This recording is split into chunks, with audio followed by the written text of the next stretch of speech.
خداوند، تو نے مجھے جانچ لیا اور پہچان لیا۔ تو میرا اٹھنا بیٹھنا جانتا ہے۔ تو میرے خیال کو دور سے سمجھ لیتا ہے۔ تو میرے راستہ کی اور میری خوابگاہ کی چھان بین کرتا ہے اور میری سب روشوں سے واقف ہے۔ دیکھ، میری زبان پر کوئی ایسی بات نہیں جسے تو اے خداوند پورے طور پر نہ جانتا ہو۔ تو نے مجھے آگے پیچھے سے گھیر رکھا ہے اور تیرا ہاتھ مجھ پر ہے۔ یہ عرفان میرے لیے نہایت عجیب ہے، یہ بلند ہے، میں اس تک پہنچ نہیں سکتا۔ میں تیری روح سے بچ کر کہاں جاؤں یا تیری حضوری سے کدھر بھاگوں؟ اگر آسمان پر چڑھ جاؤں تو تو وہاں ہے، اگر میں پاتال میں بستر بچھاؤں تو دیکھ تو وہاں بھی ہے۔ اگر میں صبح کے پر لگا کر سمندر کی انتہا میں جا بسوں تو وہاں بھی تیرا ہاتھ میری رہنمائی کرے گا اور تیرا دہنا ہاتھ مجھے سنبھالے گا۔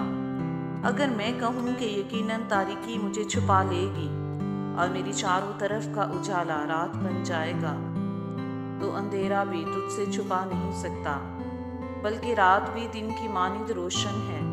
اندھیرا اور اجالا دونوں یکساں ہیں، کیونکہ میرے دل کو تو ہی نے بنایا، میری ماں کے پیٹ میں تو ہی نے مجھے صورت بخشی۔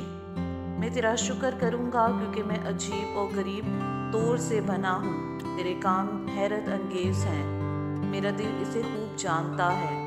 جب میں پوشیدگی میں بن رہا تھا اور زمین کے اسفل میں عجیب طور سے مرتب ہو رہا تھا، تو میرا قالب تجھ سے چھپا نہ تھا۔